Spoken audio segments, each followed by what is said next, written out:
Hello दोस्तों, welcome to my YouTube channel MR classes. आज के लेक्चर में हम डिस्कस करेंगे प्रश्नावली 6.3 का प्रश्न नंबर 11। तो प्रश्न नंबर 10 तक मैंने आपको करा रखा है, तो वीडियो को डिस्क्रिप्शन में डाल दूंगा, वहां से आप देख सकते हो। ठीक है, वो वीडियो आप देख लेना तो आप क्वेश्चन और आसानी से आपको समझ में आएगा। ठीक है ना। तो मैंने आपको चैप्टर नंबर 1 से चैप्टर नंबर 6 तक मैंने आपको करा रखा है। ओके, तो वहां से भी आप देख सकते हो, वीडियो के डिस्क्रिप्शन में आपको प्लेलिस्ट मिल जाएगा। ठीक है, तो वहां से आप देख सकते हो क्लास 10 का मैथ का यूपी बोर्ड का। ठीक है ना। अब हम प्रश्न नंबर 11 पढ़ते हैं। तो क्या कह रहा है, दिए गए आकृति में ए बी बराबर आपका ए सी कह रहा है वाले एक समबाहु त्रिभुज ए बी सी के बढ़ाई गई भुजा सी बी पर स्थित ई एक बिंदु है। यदि ए डी लंब है आपका बी सी के और ई एफ आपका लंब है ए सी के, तो हमें सिद्ध क्या करना है, त्रिभुज ए बी डी समरूप है आपका त्रिभुज ई सी एफ के। ठीक है, ये हमें सिद्ध करना है। ठीक है ना।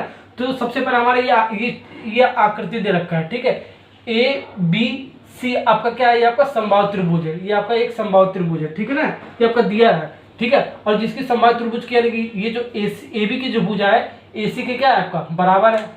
ठीक है, ए सी जो ए बी जो आपका ए सी के आपका क्या है बराबर है, तो बराबर हमने कर दिया। ठीक है, और क्या कर रहा है, उसके बाद एडी जो आपका परपेंडिकुलर है आपका बीसी के, एडी आपका है लंब है बीसी के। जो एडी है ये बीसी पर लंब है, और ईएफ है जो आपका ईएफ जो आपका वो लंब है आपका एसी पर लंब, यानी 90 डिग्री ये भी होगा, 90 डिग्री ये भी होगा। ठीक है ना, ये 90 डिग्री, ये 90, जिस पर लंब होता है वो आपका क्या होता है 90 डिग्री हो जाता है। ठीक है, ये आपका फिगर दे ही रखा है। ठीक है, फिगर हमें बनाने की जरूरत नहीं इस केस में, तो फिगर दे रखा है। तो सबसे पहले जो दिया उसे हम लिख लेते हैं। ठीक है, तो क्या दे रखा है आपका ए बी बराबर ए सी के। ठीक है, ए बी बराबर ए सी के दे रखा है। ठीक है, ये वाली जो भुजा है इस भुजा के आपका बराबर है समबाहु त्रिभुज ए बी सी के लिए। ठीक है ना। अब ए डी आपका परपेंडिकुलर है, यानी कि ए बी लंब है बी सी के तथा ई एफ आपका लंब है ए सी के। ये चीज आपका तीन चीजें दे रखा है। ठीक है, और हमें सिद्ध क्या करना है, त्रिभुज ए बी डी आपका समरूप है त्रिभुज ई सी एफ के। ठीक है ना, यही सिद्ध करना है हमको। ठीक है, कैसे सिद्ध करना है मैं आपको बता देता हूँ। ठीक है ना, एक ट्रिक की सहायता से मैं आपको बताया था कैसे आपको ये इस टाइप के क्वेश्चन को सिद्ध करना होता है। पूरा प्रश्नावली 6.3 मैंने ट्रिक की सहायता से सॉल्व करा दिया है। ठीक है ना, 10 तक। ठीक है, जितना भी आपको क्वेश्चन है ट्रिक की सहायता से, यही ट्रिक आपको हर एक क्वेश्चन में लगा के आना है। ठीक है ना। अब देखो इसको सॉल्व करते हैं। सबसे पहले त्रिभुज ए बी डी का इसका हम डायग्राम बनाते हैं इसमें से। ठीक है ना, तो बनाओ। तो डायग्राम बनाओगे तो आपका क्या मिलेगा, त्रिभुज A B D, A B D यानी कि ये वाला त्रिभुज मिल जाएगा आपका, ये वाला। ये आपका क्या होगा त्रिभुज ए बी डी। तो हमने ए बना दिया, बी बना दिया और डी बना दिया, ये मिल गया ना। ये समरूप है तो समरूप को हमने लगा त्रिभुज ई सी एफ। देखो ई सी एफ ये वाला त्रिभुज ले लो, ई सी एफ।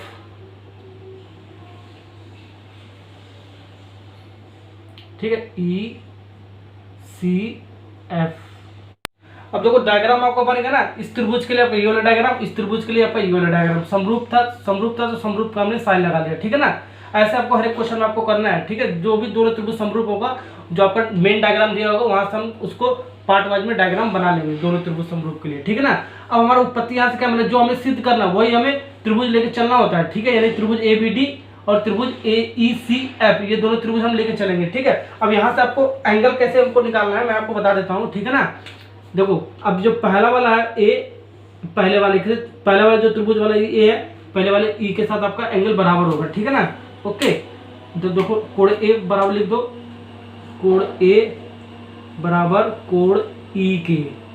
ठीक है, और जो बी वाला दूसरा वाला होगा इस दूसरे के साथ होगा। ठीक है, तो दूसरा वाला त्रिभुज वाला जो होगा दूसरा वाले त्रिभुज के साथ एंगल बराबर हो जाएगा। ठीक है, नहीं कोण बी आपका हो जाएगा कोण सी के। ठीक है, यानी कि लास्ट वाला बचा आपका डी किसके बराबर हो जाएगा, डी आपका हो जाएगा लास्ट वाले के साथ कोण डी आपका बराबर हो जाएगा कोण एफ के। ठीक है, यही आपको ट्रिक हर एक क्वेश्चन में सॉल्व करना है। ठीक है, ऐसा जो भी आपका त्रिभुज समरूप होने के लिए कहेगा वही त्रिभुज हम लेके चलेंगे, और उसी से हम पहले वाले के साथ एंगल बराबर कर देंगे, दूसरा दूसरे वाले के साथ एंगल बराबर कर देंगे, तीसरा तीसरे वाले एंगल के साथ हम बराबर कर देंगे। ठीक है, लेकिन हमको यहाँ पर रीजन भी लिखना पड़ेगा। ठीक है, देखो रीजन कैसे आपको लिखना है, देखो कोण बी आपका कोण सी के बराबर हमने यहाँ से निकाल लिया। ठीक है, तो आपका कोण बी कोण सी यानी कि कोण बी आपका जो होगा ये वाला कोण। ठीक है, ये वाला कोण जो बी होगा, ठीक है, किसके बराबर कह रहा है कोण सी के। ठीक है, यानी जो कोण बी होगा आपका कोण सी के बराबर कह रहा है, क्यों होगा? क्योंकि आपका बराबर भुजाओं यानी कि ए बी बराबर ए सी दे रखा है, ए बी बराबर ए सी दे रखा है, अतः इसके सामने का कोण जो होता है वो आपस में बराबर हो जाएगा, यानी कोण भी आपका कोण सी के बराबर हो जाएगा। ये आपको रीजन देकर आपको देना पड़ेगा, ठीक है ना। क्वेश्चन में जो रीजन दे रखा है वही रीजन आपको लिखना है, ठीक है ना। अब ये कोण डी बराबर कोण एफ हमने लिख दिया यहाँ से, ठीक है, ट्रिक की सहायता से। अब ये क्यों होगा? ठीक है, कोण डी ये वाला का 90 डिग्री है और कोण डी बराबर कोण एफ के ये भी आपका क्या है 90 डिग्री है। देखो कोण डी 90 डिग्री, कोण एफ आपका 90 डिग्री, यानी कि दोनों त्रिभुजों में प्रत्येक 90 डिग्री है, ठीक है। क्योंकि आपका एडी जो आपका है, ठीक है, एडी आपका परपेंडिकुलर है बीसी के तथा ई आपका लंब है एसी के या परपेंडिकुलर एसी के, ठीक है। ये आपको रीजन आपको देकर आना एग्जाम में, ठीक है ना। अब आपका यानी कि दो कोण आपका बराबर हो गया, दो संगत कोण आपका बराबर होगा दोनों त्रिभुज में, तो तीसरा संगत कोण ऑटोमेटिक आपका बराबर हो जाएगा। किससे आपको बराबर हो जाएगा? ठीक है, एक रूल है आपका, दो त्रिभुजों में दो संगत कोण अगर जो बराबर हो, जो आपका दो संगत कोण आपको बराबर हो रहा है, ठीक है, तो दोनों त्रिभुजों का तीसरा संगत कोण आपस में बराबर हो जाएगा, यही आपका तीसरा संगत कोण बराबर हो जाएगा, ठीक है। तो यहाँ पर आपको रीजन लिखना पड़ेगा इसका भी, ठीक है, स्टेटमेंट लिखना पड़ेगा। ओके, तो ये आपका होगा। अब दोनों त्रिभुजों का हमें जो समरूप सिद्ध करना था, उनका संगत कोण आपस में हमने दोनों त्रिभुजों को बराबर ले लिया, तीनों संगत कोण, ठीक है। तो रूल आपका क्या कहता है? दो त्रिभुज आपस में समरूप कब होते हैं? ठीक है, पहला आपका क्या था? कोण बराबर हो, यानी कि संगत कोण बराबर होना चाहिए दोनों त्रिभुजों का, ठीक है। दूसरा आपका क्या रूल था? भुजा का अनुपात बराबर हो, यानी कि संगत भुजाओं का अनुपात बराबर हो, दूसरा रूल ये था, ठीक है। तीसरा रूल आपका क्या था? भुजा बराबर हो। चौथा आपका रूल क्या था? कोण बराबर हो। ये चार रूल था आपको, ठीक है। कोई एक आपको सेटिस्फाई कराना होता है जो दोनों त्रिभुज समरूप सिद्ध करने के लिए कहता है, ठीक है। तो पहला वाला हमारा सेटिस्फाई कर रहा है कोण, यानी कि तीनों का संगत कोण हमने बराबर कर दिया, ठीक है। तो यहां से आपका दो रिजल्ट निकल के आता है, ठीक है ना। तो या तो आपका कोण समरूपता के कारण लिखो, ठीक है, त्रिभुज एबीडी आपका समरूप है त्रिभुज ईसीएफ के, यानी कि तीनों कोण अगर जो आपको तीनों संगत कोण लिख के दिखाना पड़ेगा, तब ये वाला आपको रीजन देना पड़ेगा, ठीक है। अगर जो तीनों संगत कोण बराबर नहीं कर रहे हो, सिर्फ दो संगत कोण बराबर कर लो, मान लो ये वाला, ठीक है, या ये वाला, कोई दो संगत कोण बराबर कर रहे हो, तो हमें सिर्फ कोण लिखना पड़ेगा, यानी दो बार कोण लिखना पड़ेगा। तीनों कर रहे हो, तीनों दिखा रहे हो तो तीन बार कोण लिखना पड़ेगा, ठीक है। सिर्फ दो ही दिखा रहे हो तो दो बार कोण लिखना पड़ेगा, ठीक है। समरूपता के कारण त्रिभुज एबीडी आपका समरूप हो जाएगा त्रिभुज ईसीएफ के। तो दोनों आपका सही है, ठीक है, लेकिन आपका तीनों लिखोगे तो ज्यादा बेटर आपका होता है, ठीक है ना। तो तीनों लेकर चलना है, ठीक है ना। ये भी लेकर चलोगे तो भी आपका सही हो। बच्चे कंफ्यूज हो जाते हैं, कभी कहीं बुक में ये लिखा है, कहीं बुक में ये लिखा है, तो मैंने आपको बता दिया कैसे आपको ये करना है, ठीक है ना। तो ये लेकर चलोगे सबसे अच्छा ऑप्शन होता है, ठीक है ना। अब हमारा प्रश्न नंबर 11 खत्म हो गया, प्रश्न नंबर 12 पर चलते हैं। प्रश्न नंबर 12 आपका क्या कह रहा है, पढ़ते हैं सबसे पहले। एक त्रिभुज एबीसी आपका एक त्रिभुज है, इसकी भुजाएं AB और BC, ठीक है, तथा माध्यिका AD, आपका क्या AD आपका माध्यिका है। एक अन्य त्रिभुज, दूसरा त्रिभुज क्या है PQR, ठीक है, की क्रमशः भुजाएं PQ भुजा और QR भुजा, इसका माध्यिका क्या दे रखा है आपका PM है, ये आपका PM माध्यिका है, के समानुपाती है। समानुपाती का क्या मतलब है? अनुपात में बराबर है, ठीक है। अभी मैं इसको लिख के बताऊंगा, ये आपका दे रखा है, ठीक है, दोनों त्रिभुज के लिए। अब हमें देखिए आकृति, यानी कि आपका आकृति दे रखा है, या फिगर आपका ड्रॉ करने की जरूरत नहीं, फिगर आपका बनाया दे रखा है। दर्शाइए कि त्रिभुज ABC समरूप आपका त्रिभुज PQR के, ठीक है ना। ये आपका क्वेश्चन नंबर 12 कह रहा है। देखो मैंने आपको ट्रिक बताया था, ठीक है, जो भी आपका दोनों त्रिभुज समरूप के लिए पूछेगा वही हम त्रिभुज लेकर चलते हैं। त्रिभुज ABC और त्रिभुज PQR कह रहा है कि समरूप है, सिद्ध करना है। तो मैंने आपको रूल क्या बताया? पहले वाले का एंगल, दूसरे वाले का एंगल, तीसरे वाले एंगल के हम बराबर कर लेते हैं, ठीक है। ये आपका रूल है, ठीक है, रूल नहीं मतलब ट्रिक है। कोण बी किसके बराबर हो जाएगा? कोण Q के। कोण C किसके बराबर हो जाएगा? कोण R के। यानी दोनों त्रिभुज का जो ABC और PQR है, ठीक है, दोनों त्रिभुज का संगत कोण हमने बराबर कर दिया, ठीक है, यानी कि कोण के समरूपता से आपके दोनों त्रिभुज क्या होगा? समरूप हो गया, ठीक है, जो मैंने आपको रूल बता रखा था। लेकिन इस बार हमें ऐसे नहीं करना है, ठीक है ना।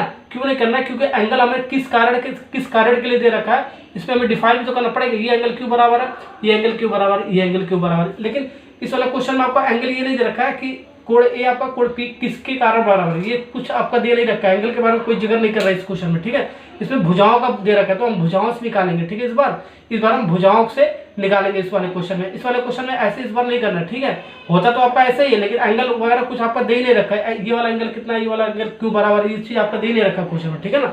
इस बार भुजा दे रखा, तो भुजा के हिसाब से भी इसको सिद्ध करेंगे। अब हम क्वेश्चन को हल करते हैं, ठीक है। तो हल में सबसे पहले आपका जो दिया रहेगा उसको लिखेंगे, ठीक है। उसके हिसाब से हम दोनों त्रिभुज को ये समरूप दिखाएंगे, ठीक है ना। तो आपका क्या दिया है, त्रिभुज ABC के लिए माध्यिका AD है, ABC के लिए माध्यिका AD है, ठीक है। जो जब त्रिभुज ABC के लिए आपका माध्यिका AD है तो जो आपका ये जो भुजा BD पर जो आपका माध्यिका है ये आपको BD को हाफ पार्ट में डिवाइड करेगा और DC को हाफ पार्ट में डिवाइड करेगा, ठीक है ना। तो यहाँ से हम लिख लेंगे, ठीक है। जो BC है टोटल आपका भुजा जो BC होगा, ठीक है, वो आपका होगा BD का हाफ होगा, BD का आधा होगा और DC का भी आपका क्या होगा, आधा होगा, ठीक है। ये पता होगा आपका, अगर तो माध्यिका पड़ता है किसी भी त्रिभुज के लिए किसी भुजा पर, ठीक है, तो हाफ पार्ट में वो डिवाइड कर देता है, ठीक है। त्रिभुज ABC आपका, इसका माध्यिका क्या है आपका AD है, तो आपका जो BC भुजा पर माध्यिका पड़ा है उसको हाफ पार्ट में ये वाला डिवाइड कर देगा BD और DC भी आपका हाफ पार्ट में डिवाइड कर देगा, ठीक है। तो मैंने इसको समीकरण नंबर 1 मान लिया। अब सेकंड वाला भी आपका क्या दे रखा है उसको लिखते हैं। अब हम दूसरे त्रिभुज के लिए यानी कि त्रिभुज PQR के लिए आपका माध्यिका क्या दे रखा है आपका PM, PQR के लिए माध्यिका PM है, ठीक है। किस भुजा पर आपका QR भुजा पर, यानी कि जो QR का भुजा होगा QM का हाफ होगा और MR का हाफ होगा, यही आपका रूल कहता है, ठीक है, माध्यिका का। यानी कि आपका जो QR जो भुजा होगा आपका, ठीक है, वो बराबर QM का हाफ पार्ट में डिवाइड हो जाएगा और बराबर MR के हाफ पार्ट में डिवाइड हो जाएगा, ठीक है। ये आधा आधा हो जाएगा, ओके। अब यहाँ से हम समीकरण नंबर इसको 2 मान लेते हैं। इतना समझ में आ रहा है ना आपको। अब देखो इसका थर्ड वाला क्या दे रखा है। अब देखो थर्ड वाले में आपका क्या दे रखा है, त्रिभुज ABC तथा त्रिभुज PQR के लिए आपका क्या दे रखा है क्वेश्चन में, AB जो होगा आपका समानुपाती आपका PQ के। देखो AB जो भुजा आपका है, AB कह रहा है ना आपका, AB जो भुजा आपका वो समानुपाती है किसके, PQ के, समानुपाती कह रहा है ना आपका, ठीक है। तो हमने समानुपाती का ये साइन लगा दिया, ठीक है। AB समानुपाती आपका PQ के और जो आपका BC जो भुजा है वो किसके समानुपाती आपका QR के, ठीक है, QR के समानुपाती है। तो हम BC जो भुजा है QR के समानुपाती लिख लिया और जो आपका ये जो माध्यिका AD है वो माध्यिका PM पे क्या आपका समानुपाती है, तो माध्यिका जो AD है आपका वो समानुपाती है PM के, ये मैंने लिख लिया। तो यहाँ से आप क्या लिख सकते हो, यहाँ से आप थोड़ा सा इसको सॉल्व करो, ठीक है। जब हम इस समानुपाती का चिन्ह हटाते हैं तो बराबर का चिन्ह आता है, ठीक है, ये आपको पता होगा, ठीक है। तो बराबर का चिन्ह आता है तो एक कांस्टेंट आता है, वो कांस्टेंट हम मान लेते हैं K, ठीक है ना, और बराबर PQ ऐसे लिख लेते हैं। ये चीज़ आपको पता होगा, एकदम बेसिक से मैं आपको करा रहा हूँ क्वेश्चन। अब देखो BC ऐसे इसको भी लिख सकते हैं BC, यहाँ भी आपका K आ जाएगा। जब समानुपाती का चिन्ह हटता है तो बराबर का चिन्ह आता है और साथ ही साथ एक कांस्टेंट आता है आपका, अचर पद आता है, ठीक है ना। ये आपका QR हो गया। ऐसे इसको लिख सकते हैं AD बराबर ये आपका K PM लिख सकते हो ना। तो इसको थोड़ा सा और सिंप्लीफाई करो, कैसे लिख सकते हो आप, इम्प्लाई डेट AB बटे PQ लिख सकते हो, AB बटे PQ को हमने इधर लाया है, ठीक है, बराबर एक के लिख सकते हो। बात एक ही आपका, इसको इम्प्लाई डेट इसको ऐसे लिख दो BC बटे QR बराबर K के लिख सकते हैं, ठीक है ना। अब ऐसे इसको भी लिख दो इम्प्लाई डेट AD बटे PM बराबर K, ठीक है। ये क्वेश्चन अगर जो आएगा तो 6 मार्क्स में आपका आएगा, ठीक है। तो ऐसे ही आपको एकदम स्टेप बाय स्टेप आपको करना है, ठीक है। इसको समीकरण नंबर 3 मान लो क्योंकि हमारा 1 2 तो मान ही रखा है। इसको समीकरण नंबर 4 मान लो, इसको समीकरण नंबर 5 मान लो, ठीक है ना। तो यहाँ से देखोगे आपका समीकरण 3 4 5 से लेकर चलेंगे तो क्या मिलेगा, समीकरण 3, समीकरण 4 व समीकरण 5 से। तो हम क्या लिख सकते हैं, इसको ऐसे लिख सकते हैं, देखो AB बटे PQ बराबर BC बटे QR बराबर AD बटे PM बराबर K, ठीक है। इसको हम ये तीनों इक्वेशन को हम ऐसे भी लिख सकते हैं, ठीक है। अब जी AB बटे PQ इसके बराबर करोगे तो आपका इतना ही आएगा, BC बटे QR बराबर इसके इतना करोगे तो भी आपका इतना ही आएगा, AD बटे PM को के बराबर लिखोगे तब तो भी आपका इतना ही आएगा। ठीक है, तो 3 4 5 वाले समीकरण को हमने इस वाले फॉर्म में लिख लिया। ठीक है, कोई बात नहीं, बात आपका एक ही है। ठीक है, तो यहाँ तक तो आपको समझ में आ गया। अब इसके बाद देखो क्या करना है।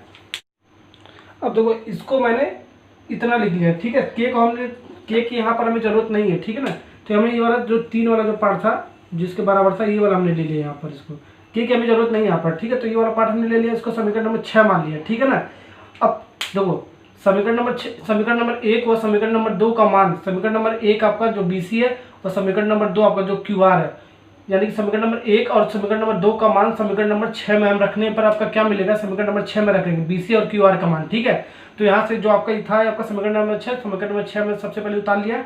ठीक है, यहाँ पर आपका 2 केस बनता है। ठीक है, एक बार हम BC BD/2 लिखेंगे, एक बार हम BC DC/2 लिखेंगे। ठीक है, एक बार हम QR QM/2 लिखेंगे, एक बार हम QR MR/2 लिखेंगे। ठीक है ना, तो ऐसे हम सॉल्व करेंगे इसमें। ठीक है, तो देखो सॉल्व करो क्या रहेगा।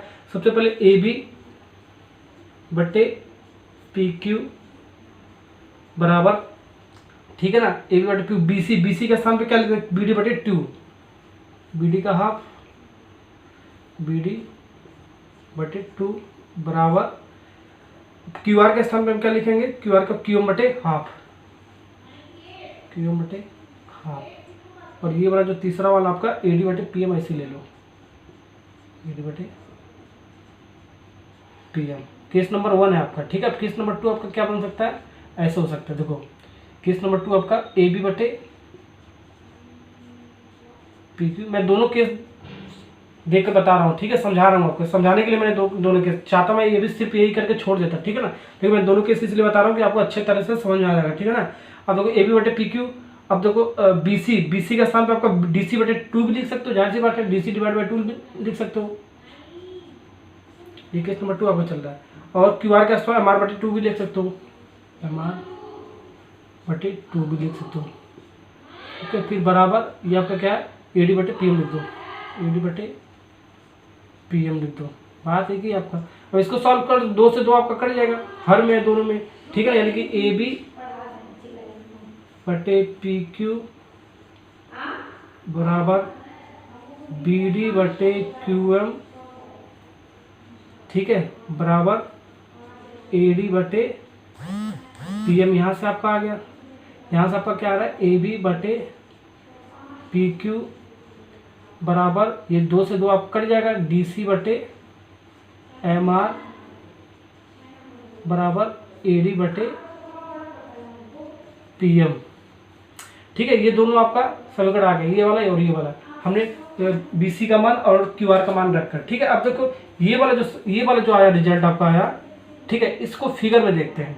फिगर में देखो AB/PQ, AB, ठीक है, AB भुजा है जो आपका PQ की, ये आपका क्या है, समानुपाती है। ठीक है, यानी कि AB/PQ, ठीक है, समानुपाती है। फिर BD/QM, जो देखो BD ये वाली जो भुजा है, ठीक है, इसके QM के समानुपाती है। ठीक है, फिर बराबर AD/PM, जो AD जो भुजा ये वाला, ठीक है ना, AD जो ये वाला भुजा है, ठीक है, सॉरी, ये AD वाला जो ये वाला भुजा है वो PM के क्या है, समानुपाती है। ठीक है, यहाँ से आप क्या कर सकते हो, जो त्रिभुज ABD आपका ये वाला त्रिभुज PQM जो आपका होगा, ठीक है, ये आपस में क्या होगा, ये आपस में क्या समरूप हो जाएगा। कौन से रीजन से समरूप होगा, भुजा का अनुपात बराबर है। ठीक है, तो 4 नियम मैंने आपको यहाँ पर बताया था। ठीक है, कोण के कारण आपका क्या होगा, दोनों त्रिभुज क्या होता है, समानुपाती होता है। समानुपाती का रूल मैंने आपको बताया था ना, भुजा का अनुपात बराबर हो, ठीक है, यानी समानुपाती हो। दूसरा रूल आपका, तीसरा क्या था, भुजा कोण भुजा, ठीक है, ये आपका तीसरा रूल था। चौथा रूल क्या था, कोण भुजा कोण, ये चौथा रूल था। ठीक है, तो इस वाले रीजन में आपका जो आपका समानुपाती आ रहा है, ठीक है, त्रिभुज ABD और त्रिभुज PQM। ठीक है, तो यहाँ से हम लिख देंगे आपका दोनों त्रिभुज क्या समरूप हो रहा है, यानी कि लिख देंगे त्रिभुज ABD समरूप है आपका त्रिभुज BDC के, सॉरी PQM के। ठीक है ना, इसको बॉक्स में बंद करो, ये आपका समरूप हो गया। अब इसको समरूप हमने सिद्ध कर दिया, लेकिन हमें सिद्ध दूसरा चीज करना है। ठीक है, ये सब तो आपको दिया है, बस क्वेश्चन थोड़ा लेंदी है ना, लेकिन आपको 6 मार्क्स में आ गया, क्वेश्चन बहुत इंपॉर्टेंट है। अब हमारा केस नंबर 1 से तो आपका जो हमने सॉल्व किया है, ये दोनों त्रिभुज समरूप निकाल लिया इन दोनों फिगर से। अब जो केस नंबर 2 आपका बन रहा है, ठीक है, इन दोनों फिगर से निकालो, देखो आपका त्रिभुज कोई समरूप हो रहा है क्या, और त्रिभुज समरूप होगा तो ले लेंगे, त्रिभुज समरूप होगा तो इसको हम रिजेक्ट करके चलेंगे, ठीक है ना। देखो चेक करते हैं, ए बी बटे पी क्यू, ए बी बटे पी क्यू समानुपाती है, फिर बराबर डी सी बटे एम आर, डी सी बटे एम आर, फिर उसके बाद ए डी बटे पी एम, ए डी बटे पी एम के समानुपाती है, ठीक है। तो यहाँ से तो आपका कोई कंक्लूजन ही नहीं निकल रहा है कि आपका दोनों त्रिभुज समरूप हो रहा है, ठीक है ना। अगर ये ऐसे होता, जैसे कि ए बी बटे पी क्यू है ना, ये आपका ये ऐसे होता है, ए सी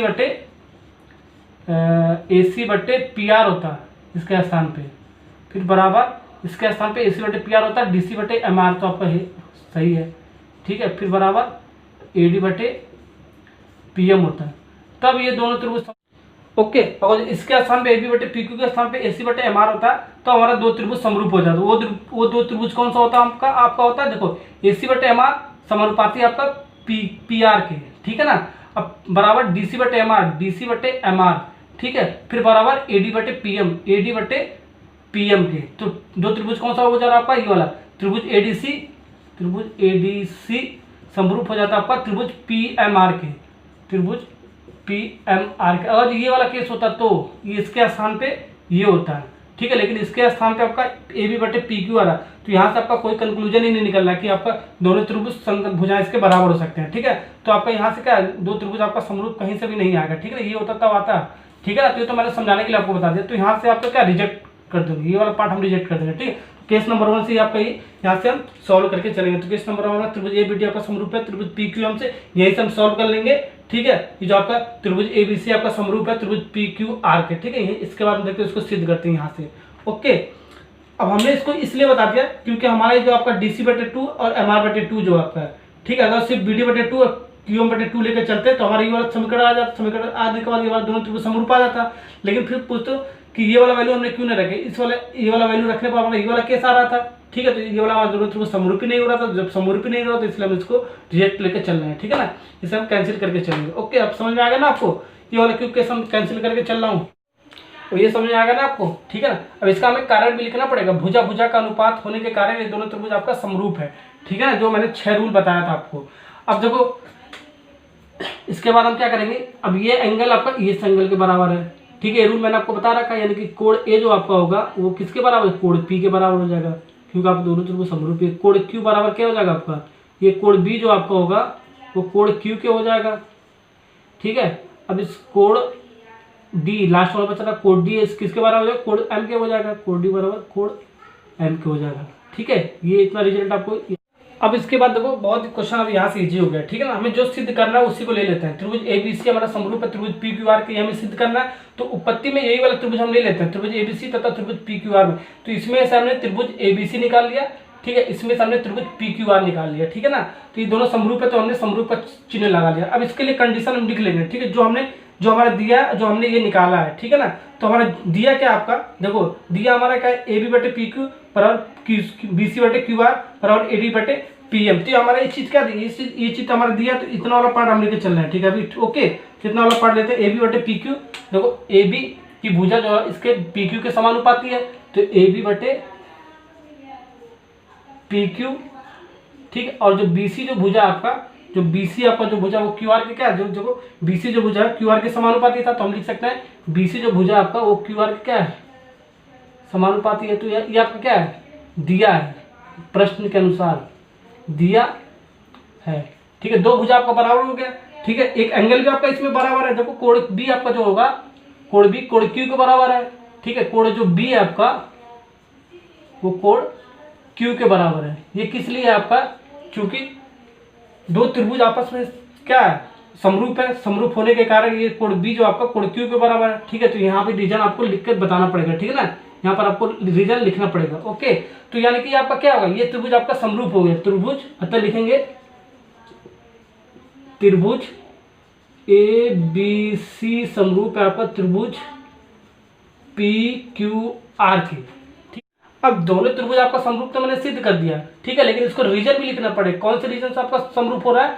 देखो भुजा, ये वाली भुजा, ठीक है, ए बी आपका समानुपाती है पी क्यू का, यानी कि ये वाली भुजा, फिर उसके बाद कोण में लिख लिया, फिर ये वाली भुजा बी सी बटे क्यू आर, तो ये वाली भुजा नहीं, भुजा कोण भुजा के समरूपता के कारण ये दोनों त्रिभुज आपस में क्या है, समरूप है, ठीक है। तो ये रीजन आपको हर एक क्वेश्चन में ऐसे लिख के देना होता है, ओके। ठीक है, तो अब देखो ये वाला क्वेश्चन आपका खत्म हो गया। ठीक है ना, क्वेश्चन नंबर 12 खत्म। क्वेश्चन नंबर 13 पे चलते हैं। अब हम प्रश्न नंबर 13 स्टार्ट करते हैं। सबसे पहले प्रश्न नंबर 13 पढ़ते हैं। एक त्रिभुज एबीसी की भुजा बीसी पर एक बिंदु डी इस प्रकार स्थित है कि कोण एडीसी बराबर है कोण बीएसी के। तो हमें सिद्ध करना है, दर्शाना है सी ए का स्क्वायर बराबर C B into C D. ये इस बार हमें सिद्ध करना है। ठीक है, तो बहुत ही अच्छा क्वेश्चन है यहाँ पर। ठीक है, सबसे पहले हमारा ये डायग्राम नहीं दिया है इसके इसमें। ठीक है, इस प्रश्न में आपका डायग्राम नहीं दिया है, तो डायग्राम को हमें बनाना है। कैसे बनाना है, जो जो आपका क्वेश्चन में कह रहा है वैसे हम डायग्राम बना लेंगे। तो एक त्रिभुज एबीसी कह रहा है, तो एक त्रिभुज हमने ए बी सी ले लिया। ठीक है, भुजा बीसी कर रहा है, तो भुजा बीसी जो कह रहा है ये भुजा बीसी, तो बीसी भुजा पर हमारे एक बिंदु डी है। तो डी कहाँ पर है, यहाँ भी हो सकता है, यहाँ भी हो सकता है, कहीं भी हो सकता है, ये फिक्स नहीं कहाँ पर है। ठीक है, तो यहाँ मैं ले रहा हूँ। ठीक है, बिंदु डी। ठीक है, तो बिंदु डी हमने ले लिया। ओके, अब इस प्रकार स्थित है कि कोण एडीसी कोण ए डी सी, यानी कि एक लाइन वाला ये वाला पॉइंट है, एक पॉइंट ये मिल गया। ठीक है ना, ये दोनों को एक लाइन खींच लो। ठीक है ना, तो आपको बन जाएगा कोण एडीसी। ओके, बन गया ना। देखो कोण ए डी सी बराबर आपका कोण बी ए सी के बराबर है। ठीक है ना। ओके, ये कोण आपका दोनों बराबर है, यानी कि कोण डी आपका बराबर है कोण ए के बराबर है। ओके, अब हमें सिद्ध करना सी ए का स्क्वायर बराबर C B into C D की, ये हमें सिद्ध करना है। डायग्राम तो आपका बन गया। ठीक है, अब जो जो दिया होगा, ठीक है, उसको हम सबसे पहले लिख लेते हैं। तो लिखते हैं, चलो अब हमारा जो दिया है उसको लिखते हैं। तो दिया क्या आपका कोण ए डी सी बराबर कोण बी ए सी के। ठीक है, इसको थोड़ा शॉर्ट फॉर्म में लिखता हूँ मैं। ठीक है, जो आपका कोण दिया होता है, जो बीच वाला होता है ना, उसी के बराबर होता है, मैंने आपको बताया था। ठीक है ना, कोण डी बराबर कोण ए के लिख सकते हैं, बीच वाला एंगल बराबर होता है। ठीक है ना, ऐसे हम शॉर्ट फॉर्म में लिखते हैं। ये आपका क्या दे रखा है, ये आपका दिया है, क्वेश्चन में दिया है। ठीक है ना, अब सिद्ध क्या करना है, देखो सी ए का वर्ग बराबर C B into C D, ये हमें सिद्ध करना है। ठीक है, तो अभी तक हमने प्रश्न नंबर 1 से प्रश्न नंबर 12 तक कैसे सिद्ध करते थे, दो त्रिभुज दे देता था। ठीक है, दोनों त्रिभुजों को समरूप करने के लिए दर्शाना होता था, सिद्ध करना होता था, या तो आपका भुजा का अनुपात देता था। ठीक है, उसको सिद्ध करना होता है। लेकिन इस बार तो ना अनुपात दे रखा है, ना दो त्रिभुज दे रखा है, इस टाइप का कोई एक इक्वेशन दे रखा है। ठीक है, तो ये जो इक्वेशन है आपका, ये भुजा का अनुपाती है। ठीक है, ये जो त्रिभुज है वो भुजा का अनुपाती दे रखा है, लेकिन इसको हम मॉडिफाई करके बनाना पड़ेगा भुजा के अनुपात में। ठीक है, तो इसको हम ऐसे भी लिख सकते हैं। देखो सी ए, पहले ऐसे लिख लो, सी ए का स्क्वायर बराबर C B into C D. ठीक है ना, तो यह केस नंबर 1 हो गया। ये केस नंबर 2 के लिए भी ऐसे ही लिख लो, सी ए का स्क्वायर बराबर C B into C D. इसको हम भुजा के अनुपात में बराबर करके लिखना पड़ेगा आपको। ठीक है, तो ऐसे लिख दो, सी ए इंटू सी ए लिख सकते हो। बात है कि दोनों को मल्टीप्लाई करेगा तो इसका वर्ग हो जाएगा, C B into C D. ठीक है, तो इसको ऐसे लिख दो, यहाँ भी ऐसे लिख दो, सी ए डॉट सी ए बराबर C B into C D. बात है कि आपका। ठीक है, अब देखो सी ए बट्टे हम लिख देते हैं सी बी के, ये वाली चीज सी बी हमने इधर लाया है। ठीक है, और सी ए इधर ले जाएंगे, सी डी बटे क्या हो जाएगा, सी ए हो जाएगा। ओके, हम सिर्फ एक ही केस लेके चलेंगे, दोनों केस मैं आपको समझाने के लिए बता रहा हूँ। ठीक है, ये वाला केस, या तो ये वाला केस ले लो या तो ये वाला केस ले लो। ठीक है ना, दोनों का आंसर आपका सेम ही आएगा, लेकिन मैंने आपको समझाने के लिए बताया। अगर ये वाला केस बता देता तो आप कहते सर ये वाला भी तो हो सकता है। ठीक है, लेकिन अब मैं दोनों लेके बता रहा हूँ आपको। ठीक है ना, तो यहाँ से ऐसे भी लिख सकते हो, सी ए बटे इधर सी बी लाया था, इस बार सी डी ला सकते हो। यही चीज़ मैं आपको बताना चाहता था। ठीक है ना, तो सी बी बराबर ये क्या हो जाएगा, सी ए। ठीक है, ये भी आपका सही है, ये भी आपका सही है, दोनों करेक्ट है। ठीक है ना, अब यहाँ से हम दो त्रिभुज ले लेंगे, जो आपका अनुपात बराबर हमने किया है। अब भुजाओं का अनुपात मैंने बराबर कर दिया यहाँ से। ठीक है, यहाँ से भी तो हम दो त्रिभुज ले लेंगे, यहाँ से दोनों त्रिभुज आपका सेम ही आएगा। देखो अब अनुपात तो आएगा, त्रिभुज कैसे लेना है। ठीक है, त्रिभुज भी आपका नहीं दे रखा, कैसे लेना है, यही से अनुपात से आपको पता चल जाता है त्रिभुज कैसे लेते हैं, मैंने आपको बताया था। ठीक है ना, देखो सी ए, तो सी ए देखो पहले ये वाला बाएं वाला पद देख लो, फिर दाएं वाला पद देख लेंगे। ठीक, तो सी ए देख लो कैसे है, ऐसे है। ठीक है, तो हम ऐसे बना लेते हैं सी ए। ठीक है ना, फिर C B but C B है ना, तो सी बी कैसे ऐसे है, तो ऐसे लाइन ड्रॉ कर लेते हैं। ठीक है ना, देखो ऐसी लाइन ड्रॉ कर लिया हमने सी बी के लिए। ओके, ये आपका क्या है, सी बी है आपका, ये आपका क्या है, सी ए है। यही दे रखा ना, ऐसे दे रखा है ना आपका। ठीक है, और एक लाइन आपका क्या है, ये एडी है तो एडी को ये आपका क्या है, आपका ये ऐसे मिला दो तो ए से आपका बी मिल रहा है ना, तो त्रिभुज आपका बन गया ये। ओके, त्रिभुज आपका बन गया। अब फिर बराबर लिख दो। अब इस वाले केस के लिए देखो, इस वाले केस के लिए, इस वाले केस के लिए तो ये वाला डायग्राम बन गया आपका। ठीक है, त्रिभुज आपको पता चल गया। इस वाले केस के लिए कैसे पता करेंगे, सी डी ऐसे कर लो, सी डी बना दिया मैंने। ठीक है, उसके बाद सी ए किधर जा रहा है, ऐसे जा रहा है, ये सी डी जा रहा है। ठीक है, ये आपका क्या जा रहा है, सी ये जा रहा है, सी ए जा रहा है। ठीक है ना, ओके, समझ में आ रहा है ना आपको। अब देखो इसके बाद क्या करा, अब ये सी डी हो गया, ये सी ए हो गया। ठीक है, एक लाइन ये वाला ड्रॉ हो गया, पॉइंट ये मिल गया, पॉइंट ये एक लाइन ड्रॉ कर लो तो ए डी आपका ये वाला है। ठीक है ना, देखो दोनों त्रिभुज मिल गया। त्रिभुज ऐसे ही आपको निकालना है। ठीक है ना, तो आपको इसमें से 3 त्रिभुज है, 2 त्रिभुज आपको निकालना है समरूप होने के लिए। ठीक है, इसमें तो 3 त्रिभुज है। देखो पहला त्रिभुज ये, दूसरा त्रिभुज ये A B D, A D C 2 त्रिभुज, और बड़ा वाला त्रिभुज ए बी सी, यानी कि 3 त्रिभुज है आपका। ठीक है, ऐसे तो तीनों एक साथ करना पड़ेगा। ठीक है, मैंने आपको ट्रिक बता दिया कैसे निकालना है। यही से जो आपका समान जो अनुपात दिया होगा, ठीक है, वही से हम निकाल देंगे। ठीक है, इसके लिए भी आपको जो बनाओगे ना, इसके लिए भी बनाओगे तो यही वाला त्रिभुज आएगा, यही त्रिभुज आएगा। अब यहाँ से आपका मिल गया ना त्रिभुज ए बी सी और त्रिभुज ए डी सी, तो इसके लिए बनाओगे तो आपको यही आएगा। देखो सी ए क्या है आपका, सी ए ले लिया मैंने लाइन। ठीक है, फिर सी डी, तो सी डी ले लिया, देखो सी डी ले लिया, ये ए डी था, ये आपका सी ए हो गया। ठीक है, ये आपका क्या सी ए हो गया, ये आपका क्या होगा, ये सी डी हो गया। ठीक है ना, इसके लिए भी आपका यही आएगा बराबर, तो बराबर ये सी बी, देखो सी बी, तो सी बी ऐसे है, सी बी, फिर सी ए उधर ऊपर है। ठीक है ना, सी ए उधर है, सी बी इधर, यानी ये वाला लाइन ड्रॉ कर दो ए बी के लिए। ठीक है, ये सी ए क्या बी है और सी ए है आपका, यानी ए से भी आपका लाइन ड्रॉ, त्रिभुज बन जाएगा आपका। देखो इसमें भी आपका त्रिभुज ए बी सी आ रहा है और त्रिभुज ए डी सी आ रहा है, इसमें आपका त्रिभुज ए डी सी और ए बी सी। बस मैंने आपको समझाने के लिए बताया था। तो केस नंबर 1 लेके चलो या तो केस नंबर 2 लेके चलो। ठीक है, दोनों एग्जाम में आपको नहीं करके आना है। ठीक है, ये चीज मैं आपको बता देता हूँ। तो ये वाला मैं लेके चल रहा हूँ। ठीक है, दोनों मैं समझाने के लिए आपको बता दिया। अब देखो जो हमारा 2 त्रिभुज मिला है, त्रिभुज ए बी सी तथा त्रिभुज ए डी सी। ठीक है, जो आपका ये दे रखा था सिद्ध करने के लिए, वहां से हमने ये त्रिभुज हमने निकाल लिया। ठीक है, अब इन दोनों त्रिभुजों को हम समरूप सिद्ध करेंगे। ठीक है, तो 2 त्रिभुज आपस में समरूप कब होता है। ठीक है, तो मैंने आपको 4 पॉइंट बताया था।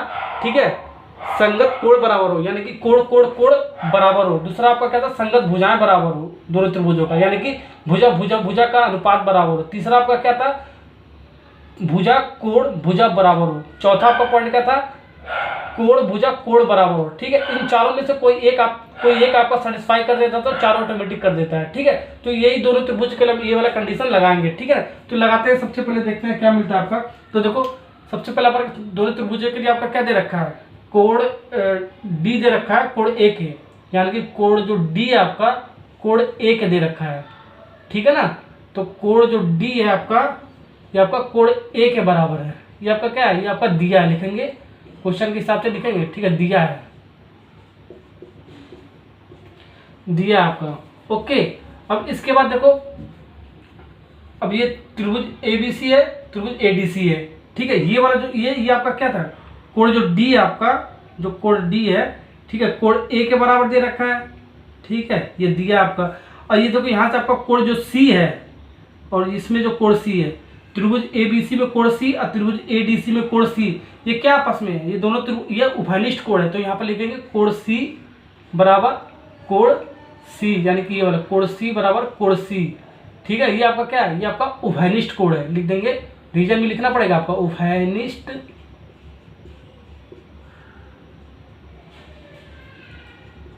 कोण। अब देखो दोनों त्रिभुजों का, ठीक है, हमने दो, ये देखो ये इसके बराबर होगा ना, कोण सी के बराबर होगा, उभयनिष्ठ कोण के कहता है। अब दोनों त्रिभुजों का दो संगत कोण हमने बराबर कर दिया। ठीक है, तो दो संगत कोण भी बराबर होता है तो भी दोनों त्रिभुज क्या होता है, समरूप होता है। ठीक है, क्योंकि दो संगत कोण अगर जो दोनों त्रिभुज का बराबर हो जाएगा तो तीसरा संगत कोण ऑटोमेटिक दोनों त्रिभुज का बराबर हो जाता है। ये मैंने रूल बता रखा था आपको। ओके, तो यहां से हम लिख देंगे त्रिभुज ए बी सी समरूप है आपका त्रिभुज ए डी सी की। ठीक है, कौन से रीजन से, कोण, दो बार कोण है ना आपका, कोण तीन बार होता है, तीन बार लिखते हैं, कोण समरूपता से।